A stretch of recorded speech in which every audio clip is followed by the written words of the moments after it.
नमस्कार दर्शकों।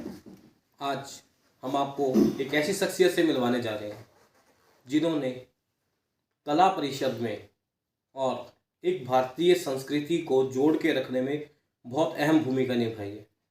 और हम बात करेंगे इंटरनेशनल गीता महोत्सव की, तो वो हमारे यहाँ के नोडल ऑफिसर भी हैं। हम स्वागत करेंगे श्री संजय भसीन जी का। तो बहुत बहुत स्वागत है। तो सबसे पहले तो हम आपको बधाई देना चाहेंगे कि किस प्रकार से आपने एक संस्कृति को जोड़ के रखा हुआ है, उसके लिए आप बधाई के पात्र हैं। धन्यवाद जी। एक कार्यक्रम जो 9 से हमारे शुरू होने जा रहे हैं, थोड़ा सा उन पर प्रकाश डालिए। पहले तो मैं बहुत बहुत धन्यवाद करता हूँ आपका कि आपने यहाँ पर आकर ख़ास तौर से अंतर्राष्ट्रीय गीता महोत्सव के बारे में जानकारी ली कि भाई सांस्कृतिक कार्यक्रमों के बारे में जो 9 तारीख से प्रारंभ होने वाले हैं। कायदे से तो गीता महोत्सव 2 तारीख से चल रहा है, जो विधिवत रूप से 9 तारीख से चलेगा, जिसमें सभी सांस्कृतिक गतिविधियाँ इसके अंदर चलाई जाएंगी।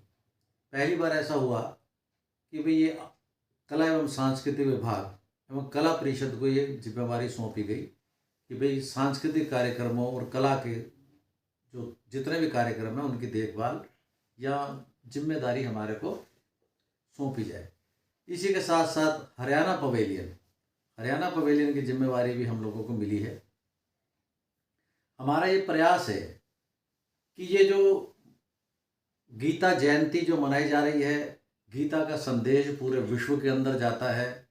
गीता आज से नहीं, अगर हम पढ़ते हैं इसको तो देखते हैं कि विभिन्न युद्धों के अंदर भी गीता का ज्ञान दिया गया। केवल महाभारत के अंदर ही नहीं, गीता को उठा उठा के लोग मैदानों के अंदर कूदे हैं। गीता एक संदेश देती है, ये एक अच्छी बात है। और बल्कि दूसरा ये कि जहाँ पर ये महोत्सव मनाया जा रहा है वहीं पर गीता का संदेश हमारे श्री कृष्ण भगवान जी ने दिया था। ये धर्म नगरी है और पवित्र आयोजन यहाँ पर होते हैं और पवित्र आयोजन ऐसे स्थानों पर होने भी चाहिए। हमें जब ये दायित्व मिला और इसकी जिम्मेवारी जब मेरे को दी गई, सबसे पहले तो मैं माननीय मुख्यमंत्री मनोहर लाल जी का और अपने विभाग का हार्दिक धन्यवाद करता हूँ कि उन्होंने मुझे इस लायक समझा और जिम्मेवारी दी।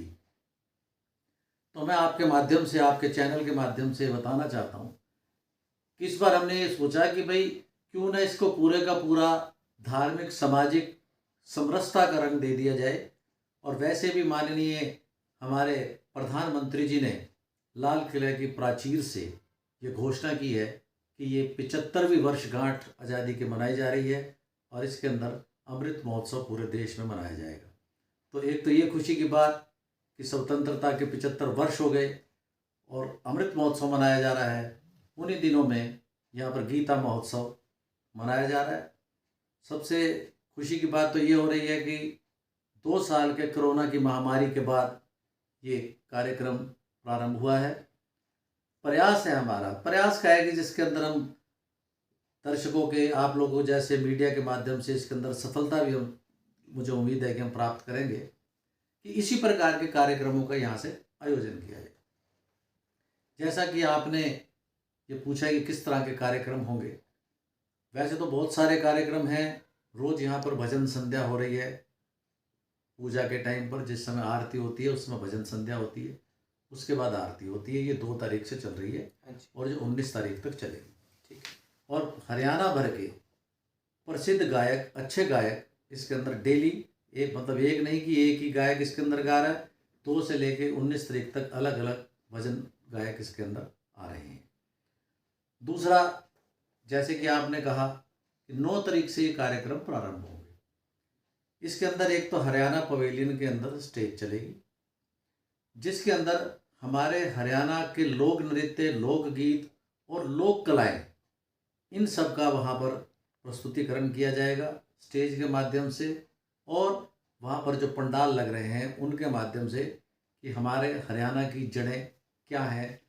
पहली बार इस पवेलियन के अंदर अखाड़ा लगा रहे हैं, पहली बार यहाँ पर खड्डी लग रही है। इसके अंदर एक हमारे जो साथी हैं, हमारे जो युवक हैं, जवान हैं, हरियाणा के नाम से जाना जाता है। इस बार एक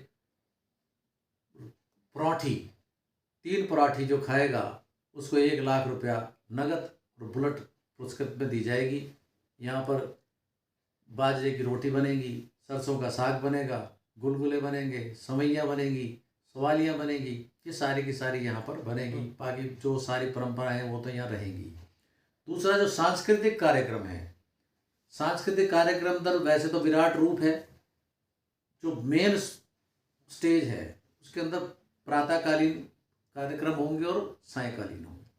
प्रातःकालीन जो कार्यक्रम है उनके अंदर देश भर से जितने भी हमारे देश हैं के अंदर प्रांत हैं, हमने प्रयास किया है कि अधिक से अधिक प्रांतों के लोग आकर यहाँ प्रस्तुतियाँ देंगे, जिसमें क्लासिकल भी होंगे, जिसके अंदर बिहू नाच भी होगा, जिसके अंदर छऊ नाच होगा, इस तरह की प्रस्तुतियाँ, ताकि सारे का सारा भारत भी संस्कृति से जुड़ा। और माननीय हमारे जो कृष्ण भगवान हैं, जो हमारे आदरणीय हैं, जो हमारे पूजनीय हैं, वो पूरे के पूरे हिंदुस्तान के अंदर क्या पूरे विश्व के अंदर प्रख्यात है, ये दिखाने का हम प्रयत्न कर रहे हैं। हमारा प्रयास चल रहा है कि विदेशी भी यहाँ कलाकार आएँ। अगर कोरोना के कोई अधिक कानून नियम लागू नहीं हुए तो उनका भी आने की बात चल रही है। दूसरा, हमारा जो शाम का कार्यक्रम शुरू होगा उसके अंदर विभिन्न प्रकार के कलाकार हैं। उसके अंदर जो मेन कलाकार हैं उनकी जानकारी मैं आपको देता हूँ, बाकी मैं सारा विवरण आपको दे दूंगा।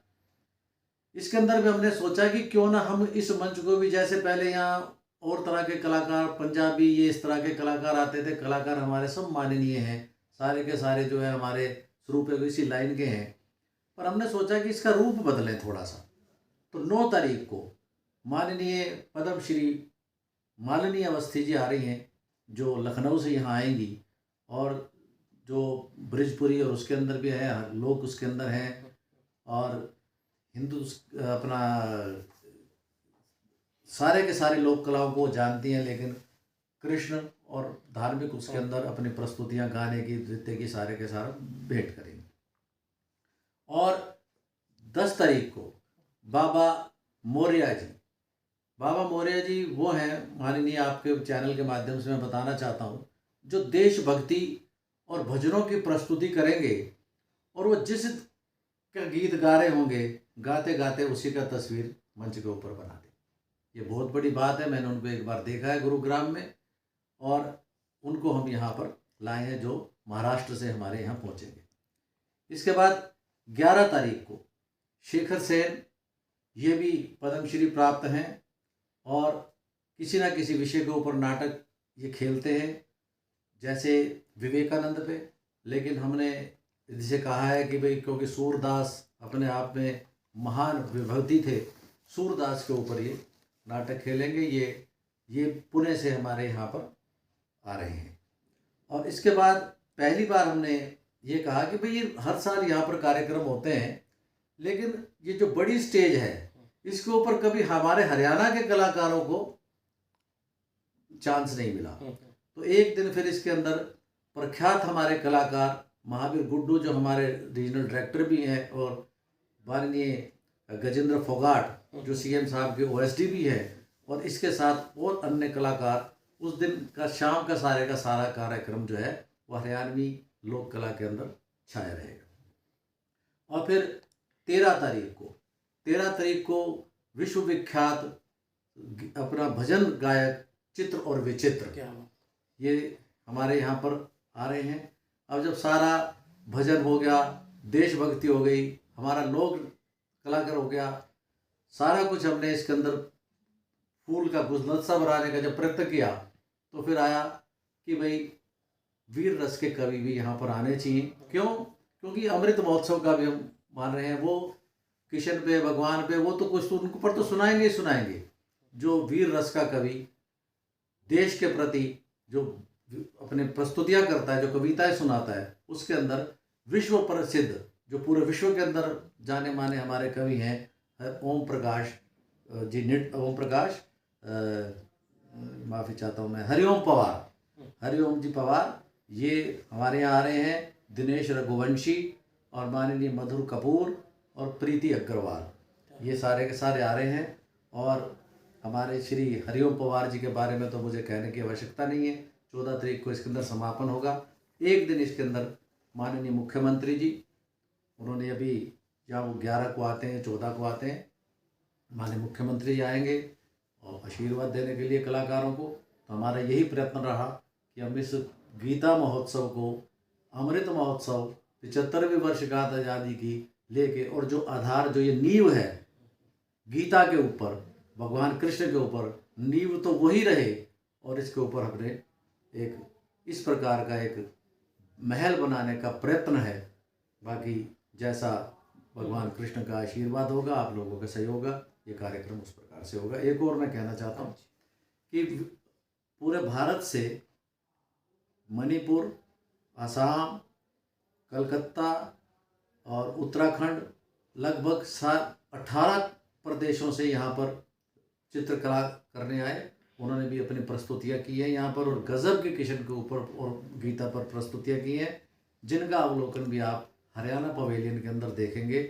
और उनका भी मैं धन्यवाद करता हूँ कि देश भर से यहाँ कलाकार आए, और पहली बार यहाँ पर मूर्ति कला का निर्माण हो रहा है, जो हरियाणा पवेलियन के साथ ही बनाए जा रहे हैं।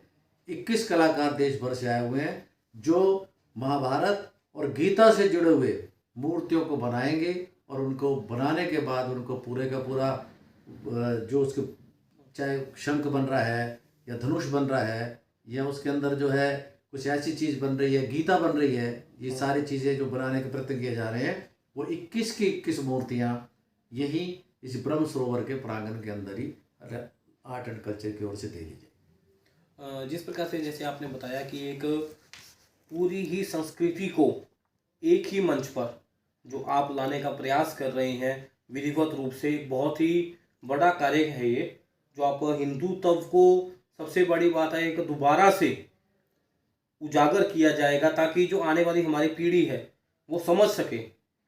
एक लास्ट प्रश्न मैं आपसे करना चाहूँगा कि जैसे जो हरियाणा विरासत जो रहेगी, वो भी पुरुषोत्तमपुरा बाग में ही रहेगा? पुरुषोत्तमपुरा बाग के सामने जो है दादा खेड़ा जी का जो स्थान है, वहाँ पर ये बनाया। ठीक है जी। और जो ये सुबह के कार्यक्रम और शाम के कार्यक्रम हैं, तो वो पुरुषोत्तमपुरा बाग में चलेंगे? वो पुरुषोत्तमपुरा बाग में है। ये भी एक सुझाव आया था, क्योंकि उससे हटकर एक बार ये स्टेज लगनी शुरू हो गई थी, तो उससे क्या होता था कि जो हमारे भक्त हैं, जो हमारे मेले के अंदर आने वाले लोग हैं, उनसे वो हटकर वो स्टेज कई बार हो जाती थी। तो इसलिए सारे के सारे, मैं तो उसके अंदर शामिल नहीं हूँ, लेकिन हमारे प्रशासन ने, हमारे जो माननीय मुख्यमंत्री जी ने और कुरुक्षेत्र डेवलपमेंट बोर्ड के लोगों ने फैसला किया कि ये बड़ा मंच भी यहाँ पर लगा दिया जाए। और मुझे लगता है कि ये उनकी ये सोच सफलता की एक कुंजी है, क्योंकि सारे के सारे जो उस समय दर्शक होते हैं, भक्त होते हैं, शाम के समय आरती के बाद, आरती से पहले नहीं, आरती के बाद वो जब सारी चीज़ें देखकर अलग हो जाएंगे, मतलब जो है देख के हो जाएंगे, तो अपनी संतुष्टि के लिए इस कार्यक्रम के अंदर भी आएंगे। तो मुझे लगता है कि ये एक अच्छा डिसीजन था कुरुक्षेत्र डेवलपमेंट बोर्ड और हमारे जो प्रशासन है उनका। और बाकी तो देख सकते हैं कि जिस प्रकार से एक पूरी सफलता के साथ हम कहेंगे कि पूरी भारतीय संस्कृति को दिल हर्ष से प्रफुल्लित हो रहा है, कि किस प्रकार से आपको देखने को मिलेगा, अवलोकन मिलेगा, एक ही मंच पर पूरा हिंदुस्तान आप देख सकते हैं। तो बिल्कुल भूलिएगा नहीं, 9 से लेकर 14 तक के जो विशेष कार्यक्रम है, उन्हें लगातार हम प्रयास करेंगे अपने चैनल पर भी दिखाने का। और आपसे अनुरोध भी है कि आप महोत्सव पर आइए और कार्यक्रम का लुत्फ उठाइए। धन्यवाद।